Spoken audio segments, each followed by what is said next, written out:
खेसारी जी के छपरा में हवेली बनाने के लिए ग्लोबल वाला के पास औकात हो गया पैसा देने के लिए? वो तो खुद स्टाफ है, जो एग्रीमेंट कराया वो तो खुद स्टाफ है, उसकी क्या? यानी राजकुमार सिंह का बोल रहे हैं स्टाफ? हाँ तो कुछ है, तो वो स्टाफ है, वो मालिक है का, वो ग्लोबल का। इतना औकात होगा कि खेसारी जी को मैंने घर बनाने के लिए या डिफेंडर लेने के लिए पैसा देगा? खेसारी जी आज डिफेंडर या घर बनाए हैं अपने खून पसीना मेहनत करके अपने ऑडियंस के प्यार आशीर्वाद से। मैंने टोटल 200 गाना, मैंने 2.5 लाख रुपया में एक गाना। 2.5 लाख रुपया में एक गाना और प्रॉफिट का 10% एग्रीमेंट में साफ मेंशन है। का है 90% होकर बाबू खाई का 90% ग्लोबल को जाएगा। मैंने कहा जाएगा, इसमें लिखा हुआ है पसीना बहाएगा खेसारी लाल, पसीना बहाएगा पवन सिंह, पसीना बहाएगा संतोष रेणु, खाएगा ओकर बाबू। अच्छा, एक खेसारी जी के इर्द गिर्द में एक आदमी गड़बड़ है, ये भी बात हम 5-6 साल से कह रहे हैं। कौन आदमी? वो जो आदमी है खेसारी जी को पता है और पूरी ऑडियंस भी जान रहे हैं, वही आदमी जो अभी इस बार जो फंसाया है, वही आदमी बाल बच्चा पर भी गाना गवाया था। खेसारी जी के हमेशा बुराई सोचता है वो। अखिलेश कश्यप जैसा ईमानदार आदमी खेसारी जी की टीम में अगर सब लोग रहे तो फिर दिक्कत नहीं होता। बकरा को बलि देने के पहले टीका चंदन खूब मारा जाता है, देखते ना है। तो खेसारी जी के साथ वही हुआ, खूब तलवा सहलाया, खूब मीठा मीठा बात किया, सब चीज़। लेकिन आप खुलासा नहीं कर रहे हैं, ये सब किया कौन? वही वो खेसारी जी को पता है, खेसारी जी को पता है, दर्शकों को नहीं बताइएगा। उससे दर्शक भी जान रहे हैं, आप कमेंट में देख लीजिएगा।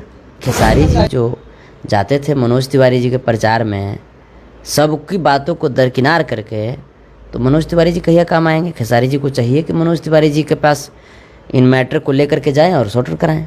एग्रीमेंट तो ग्लोबल म्यूजिक से है ना, एग्रीमेंट वो मनोज तिवारी जी से पूछ के नहीं किए होंगे। तो ये एग्रीमेंट मनोज तिवारी से पूछ के नहीं किए हैं तो अपना आदमी संकट में ही काम आता ना है। इन दिनों भोजपुरी इंडस्ट्री में एक ही खबर चल रहा है कि ग्लोबल म्यूजिक जंक्शन ने खेसारी लाल यादव को फंसा दिया। इसी मुद्दे पे बात करने के लिए हमारे साथ जुड़ चुके हैं संतोष रेणु यादव जी। सबसे पहले स्वागत करते हैं, और तमाम इनका बयान वायरल हो रहा है, सबसे पहले स्वागत करते हैं और बहुत सारी बातों पर चर्चाएँ करेंगे। कैसे हैं भैया? एकदम बढ़िया हैं, आप कैसे हैं? बहुत बढ़िया है। अभी देखा जाए भैया तो भोजपुरी इंडस्ट्री में खेसारी जी के ऊपर मुश्किलें बढ़ गई हैं। हालांकि ग्लोबल म्यूजिक जंक्शन से के आधार पे दिल्ली हाई कोर्ट का एक बयान आदेश आता है, और जिस आदेश में मेंशन है कि 23 सितंबर 2025 तक खेसारी लाल यादव अदर कंपनी को गाना नहीं देंगे, जो भी गाना देंगे ग्लोबल म्यूजिक को ही देंगे। 100 गाने की बात है, कैसे देखते हैं इन मामलों को? देखिए, अब 100 गाना के बात रहे, चाहे 200 गाना, चाहे 500 गाना, जी मैटर ये नहीं है। हवा को, कलाकार को, नदी की धारा को कोई रोका है क्या? बिल्कुल नहीं। जो मूर्ख रहेगा वही नहीं रोकेगा, और जब रोका है तो परले आया है। लेकिन एग्रीमेंट है भैया, हाई कोर्ट का आदेश है, तो खेसारी जी को तो कहीं ना कहीं मानना ही पड़ेगा।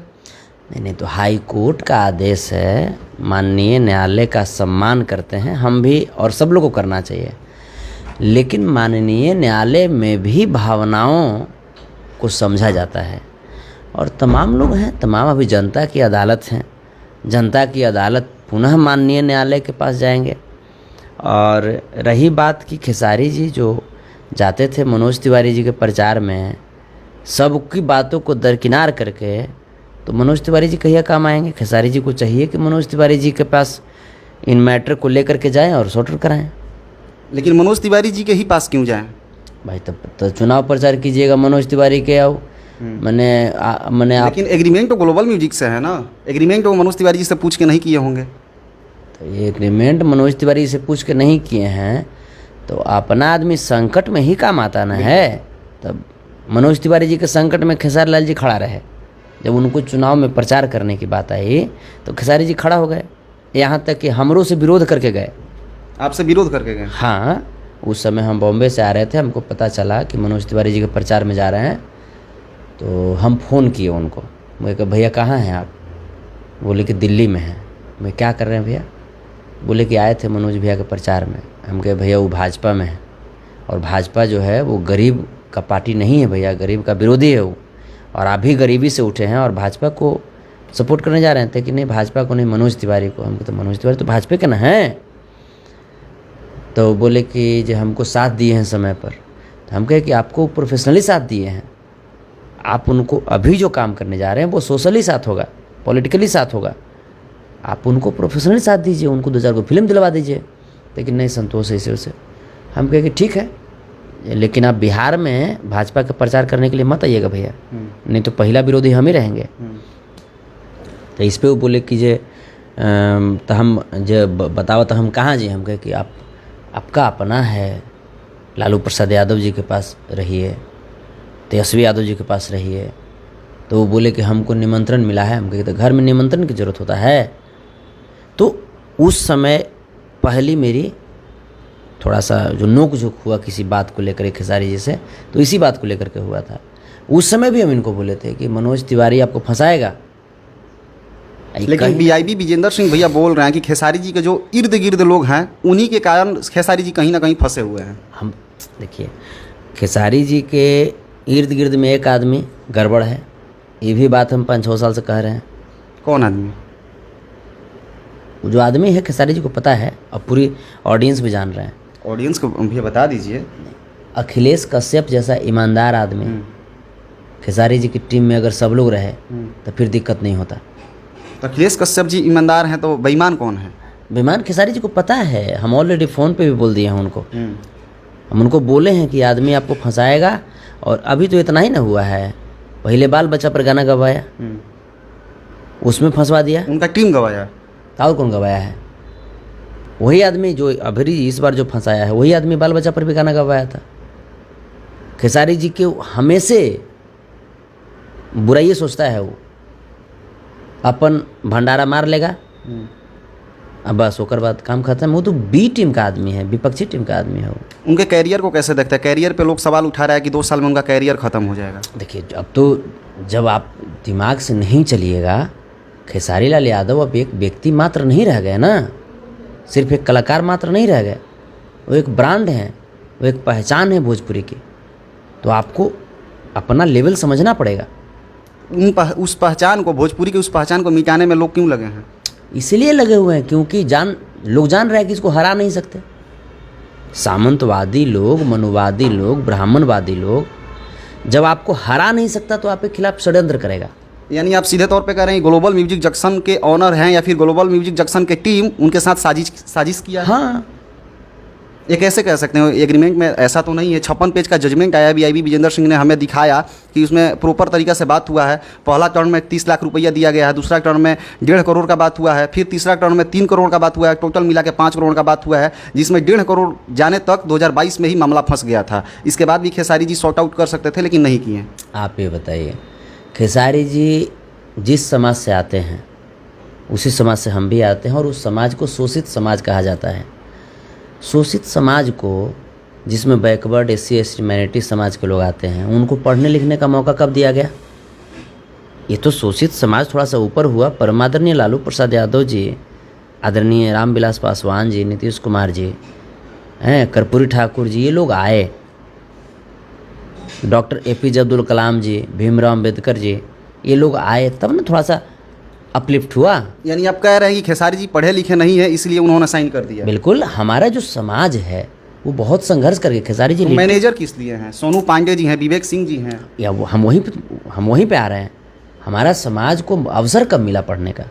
ये तो खेसारी जी लिट्टी चोखा बेच करके अपना खून पसीना बहा करके वहाँ तक पहुँचे अपनी मेहनत के बदौलत। लेकिन ये जो स्थिति है कि मेहनत के बदौलत पहुँच गए, और एगो बड़ा कमी होता है, कमी ये होता है कि जो तलवा सहला दिया लगता है कि अपना आदमी है। आई नहीं पता है कि टिक्का चनन मार रहा है, उसके बाद में बलि भी पड़ता है।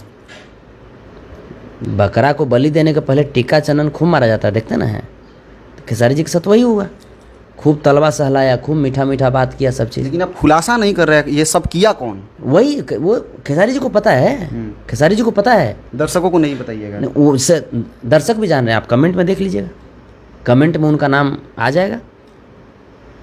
कमेंट में उनका जो नाम है। इनमें मुख्य रूप से किसको दोषी मानते हैं? क्योंकि सोनू पांडे भी 2021 का एग्रीमेंट है, तो सोनू पांडे भी उसमें मैनेजमेंट में थे, विवेक सिंह भी थे। किसको मानते हैं आप दोषी? मनुवादी, सामंतवादी, ब्राह्मणवादी विचारधारा खेसारी जी को बर्बाद कर दिया। और तो ब्राह्मण तो अखिलेश कश्यप हैं। हम ब्राह्मण की बात हम नहीं कर रहे हैं, ब्राह्मणवादी विचारधारा है, नीति की बात कर रहे हैं, विचारधारा की बात कर रहे हैं। हम विचारधारा की बात कर रहे हैं। इसमें कोई जाति से मतलब नहीं है। हर जाति में अच्छे लोग हैं, हर जाति में बुरे लोग भी हैं। यादव में कृष्ण थे तो कंस नहीं थे, ब्राह्मण में विभीषण थे तो रावण नहीं थे, है ना। तो हर जाति में अच्छे लोग हैं, कई लोग भैया ये भी कह रहे हैं कि खेसारी जी ने पैसा तो लिया वहाँ से 5 करोड़ रुपया उठा लिया, हालांकि एक बार में 5 करोड़ उनको नहीं मिला है। मैं एग्रीमेंट जजमेंट हाई कोर्ट का मैं पढ़ा हूँ, तो वहाँ से बोला जा रहा है कि खेसारी जी ने पैसा तो उठा लिया, डिफेंडर ले लिए और छपरा में हवेली बना रहे हैं। इसमें कितना सच्चाई है? मैंने खेसारी जी के छपरा में हवेली बनाने के लिए ग्लोबल वाला के पास औकात हो गया पैसा देने के लिए? वो तो खुद ही स्टाफ है, जो एग्रीमेंट कराया वो तो खुद ही स्टाफ है, उसकी क्या? यानी राजकुमार सिंह का बोल रहे हैं स्टाफ? हाँ तो कुछ है, तो वो स्टाफ है, वो मालिक है का वो ग्लोबल का? इतना औकात होगा कि खेसारी जी को मैंने घर बनाने के लिए, डिफेंडर लेने के लिए पैसा देगा? खेसारी जी आज डिफेंडर या घर बनाए हैं अपने खून पसीना मेहनत करके, अपने ऑडियंस के प्यार आशीर्वाद से। ये सब ग्लोबल फ्लोबल कोची होगा जी? पब्लिक है नहीं तो ग्लोबल फ्लोबल होगा? कलाकारे से ना कंपनी चलता है, और पब्लिक से कलाकार चलते हैं।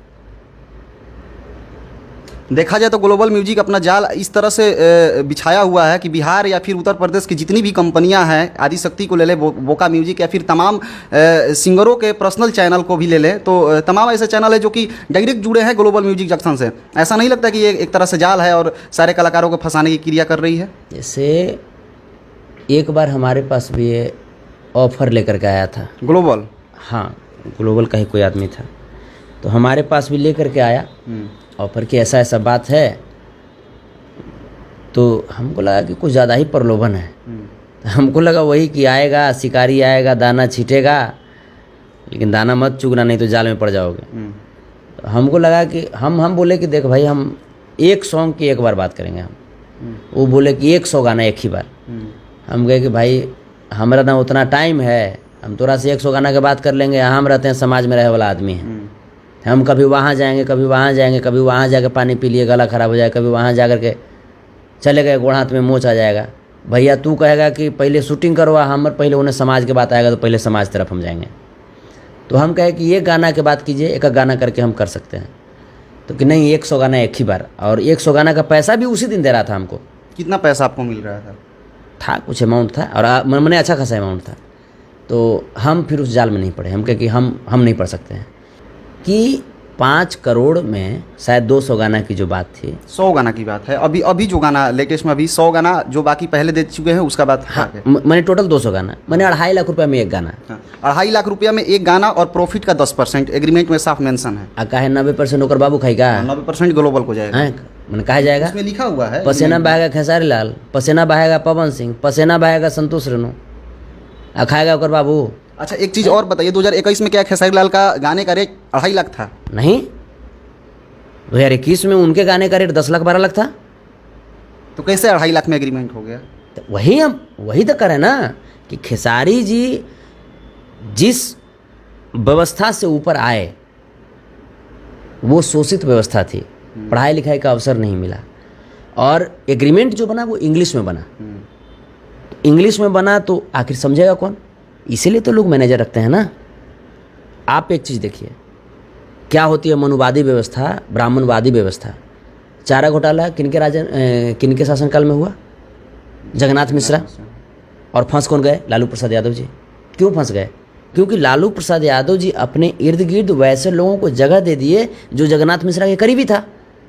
वैसे ही खेसारी लाल यादव जी अपने इर्द गिर्द वैसे लोगों को मुख्य पद पे बैठा दिए जो इनके विपक्षी का करीबी है।